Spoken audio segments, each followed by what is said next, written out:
በምታረገው ትዕግስት የምታገኘው ጸጋ አለ አለ። ሳታማርር አመስግነኝ በበሽታህ፣ ጸጋ ይበቃል፣ ጸጋ ይበቃል። በቤት ውስጥ አሁን የተኙ አሉ፣ ሆስፒታል አሉ፣ በጸበል አሉ። እግዚአብሔርን ቢያመሰግኑበት በጤና እንደፈለግን ከምንዘላዘል ሰዎች በጸጋ ይበልጡናል። የታመሙ ሰዎች ሆስፒታል ውስጥ ስለወደቁ ኃጥአን አይምሰሏቸው፣ ጸበል ውስጥ ስለሚንከራተቱ ኃጥአን አይምሰሏቸው። አንዳንዱ ሰው ይህን ሁሉ እንደ ኃጢአት ስለሚቆጠር፣ ወንጌል ማለት ብስራት ማለት ነው። ምዕመናን የሚድኑባት፣ አጋንንት የሚያፍሩባት፣ አያችሁ፣ አጋንንትን የምታሳፍር ወንጌል። በወንጌል ሕግ የታተመች ነፍስ በአጋንንት ዘንድ ትፈራለች። ወንጌል ያልበላች ያልጠጣች ነፍስ ጉልበት አይኖራትም። ለዚህ ነው ጭቅጭቁ የሚያሸንፈን፣ ለዚህ ነው መለያየቱ የሚያሸንፈን፣ ለዚህ ነው ዘረኝነቱ የሚያሸንፈን፣ ለዚህ ነው ነፍሳችን በተጨማለቀ ሕይወት እንድትኖር የሚያደርገን። ለምን? አጋንንት የሚያፍሩባትን ወንጌል ስላልበላን። ለማያምን ሰው ጭንቀት ቅርቡ ነው። ለማያምን ሰው ተስፋ መቁረጥ እደጁ ደርሷል። ለማያምን ሰው ራስን ማጥፋት ቀላል ይመስላል። ለማያምን ሰው ቢሞት የሚገላገል ይመስለዋል። ስጋና ከልብስ ማን ይከብዳል? ከነፍስና ከምግብ ማን ይከብዳል? ስጋ ከልብስ ይበልጣል አለ።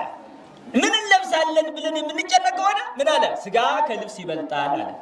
ምን እንበላለን ብለን የምንጨነቅ ከሆነ ከምግብ ወይም ከስጋ ደግሞ ማን ይበልጣል? ነፍስ ትበልጣለች ማለቱ ነው።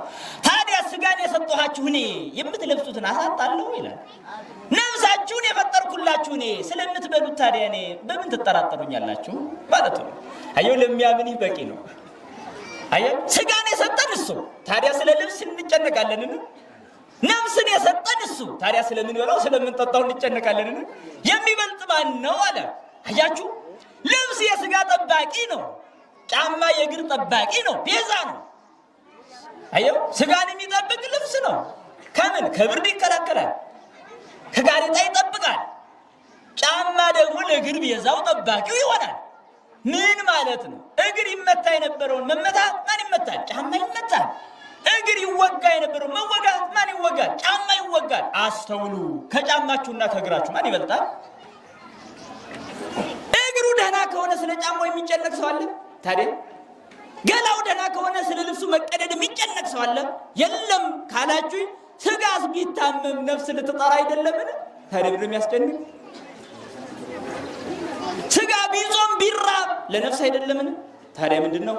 የስጋ መክሳት፣ የስጋ መጥቆር፣ የስጋ መታመም መድኃኒት የማይገኝላቸውን በሽታዎች ሳይቀር ሊያስተናግድ ይችላል ስጋ። ነገር ግን ነፍስ ትጠራ ዘንድ ነው። ድህነ እምኃጣውኢሁ። አያችሁ፣ ሐዋርያው ቅዱስ ጴጥሮስ አባታችን እንዲህ አለ። የካህናት ሁሉ አባት ቅዱስ ጴጥሮስ ምን አለ? በስጋው መከራ የተቀበለ ሰው የታመመ ሰው አለ ምን ይሆናል? ከኃጢአቱ ዳነ።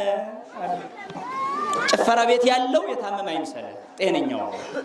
እየሰከረ ያለው የታመመ አይምሰለ፣ ጤነኛው ነው። እየሰረቀ ያለው፣ ነፍስ እየገደለ ያለው ጤነኛው ነው።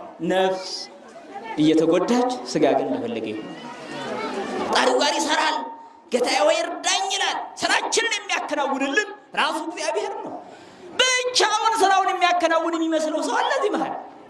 እኔ ራሴ ነኝ ብሎ በራሱ ትምክህት ለውጥ እንዳመጣ የሚታየው ሰው አለ። አይደለም። እግዚአብሔር ከዮሴፍ ጋር ነበር፣ ስራውም ይከናወንለት ነበር ተብሎ ይጻፋል።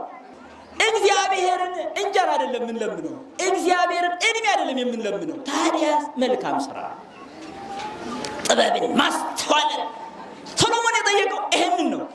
ታዲያ እግዚአብሔር ምን አለው? አስደናቂ ጥያቄ ጠየቃል። አየው፣ እድሜ አልጠየቅም፣ የመንግስቴ ዘመን ይርዘምም አላልክም፣ ምድራዊ ሀብትም አልጠየቅም። ጥበብና ማስተዋልን ህዝብን ታስተዳድር ዘንድ ጥበብና ማስተዋልን ስለጠየቅ ያለ እግዚአብሔር ምን አለው? ጥበብንም ሰጥቻለሁ፣ ሀብትንም ካንተ በፊት እንዳለ ያለ ሀብታም ካንተ በኋላም እንዳንተ ያለ ሀብታም እንዳይነሳ ሰጥቻለሁ። አየው፣ መልካሙን ስትጠይቅ ጨምሮ ይሰጣል።